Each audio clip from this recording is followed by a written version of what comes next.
My dear students, ये malaria का काजेटिव organism Plasmodium है।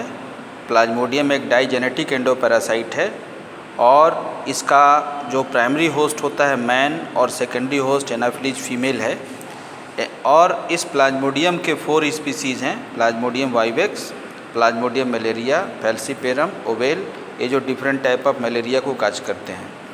आपको वेरिएशन दिखेगा इसमें, लेकिन आप ध्यान रखिएगा यही बेनिग्न टर्सियन है, सब टर्सियन है, मेलिग्नेंट है और क्वार्टन मलेरिया, 4 तरह का मलेरिया है। ख़ास तौर पे आप कंफ्यूज मत होइएगा, ये डायग्राम थोड़ा सा आप ध्यान देंगे। जब ये एनाफिलीज फीमेल ह्यूमन के स्किन को कट करेगा तो स्पोरोजोइट को इंजेक्ट करेगा। ये स्पोरोजोइट ब्लड सर्कुलेशन में आकर के डिसअपीयर हो जाता है और वो सीधे लीवर में जाता है। लीवर में जा कर के ये लीवर साइजोगोनी काज करता है और यहाँ पर ये क्रिप्टोमीरोजोइट फार्म करता है। क्रिप्टोमीरोजोइट ग्रोन स्टेज है, वो क्रिप्टोमीरोजोइट फिर डिवाइड होता है, स्प्लिट होता है और मिलियंस ऑफ मीरोजोइट को फार्म करते हैं। देखिए मीरोजोइट्स लीवर से निकल रहे हैं, लीवर के कोशिकाओं को ब्रेक करते हुए ये बाहर आता है। इसलिए मलेरिया वाले को जॉन्डिस की भी शिकायत हो सकती है, क्योंकि लीवर को भी ये डैमेज करता है। साथ ही साथ ये जो मीरोजोइट्स हैं अब ये ब्लड में निकल करके ब्लड सेल में जाएंगे, ब्लड सेल में काज करेंगे एरिथ्रोसाइटिक साइजोगोनी, जिसमें मीरोजोइट ग्रो अप होगा ट्रोफोजोइट में। ट्रोफोजोइट फिर से मल्टीप्लाई करके ये क्या फार्म करेगा, फिर से मीरोजोइट को फार्म करता है। और मीरोजोइट जब आरबीसी से निकलेगा तो आरबीसी बर्स्ट होगा और ये ट्रोफोजोइट इसके हीमोग्लोबिन को फीड करता है।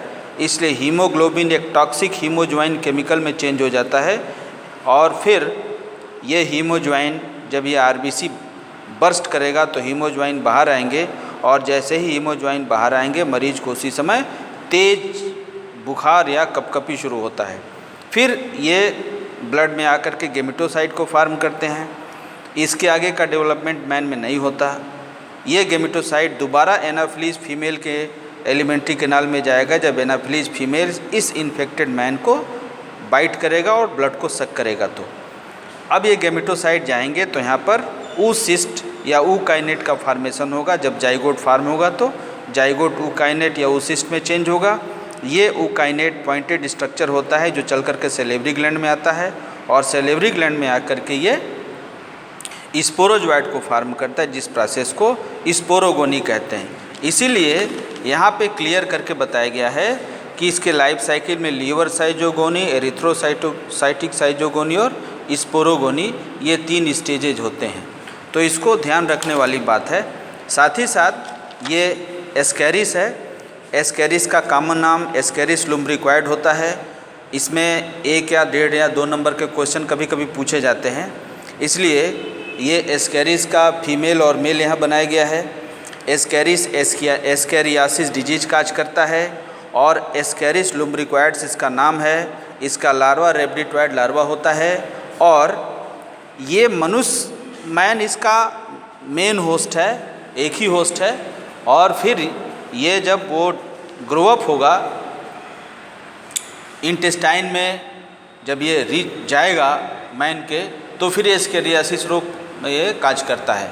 कैसे काज करता है, जब इसके एग वाटर या फूड में अवेलेबल रहते हैं और वो कंटेमिनेटेड फूड और वाटर जब मनुष्य लेता है तो उससे इन्फेक्शन होता है एस्केरियासिस का। इसमें मेनली इंटेस्टाइनल पेन या कॉन्स्टिपेशन, साथ में हेडेक, नासिया, वोमिटिंग टेंडेंसी बार बार होती है, मिचली आती है। ये सारे एस्केरियासिस के सिम्टम्स होते हैं, इसको ध्यान देंगे हम।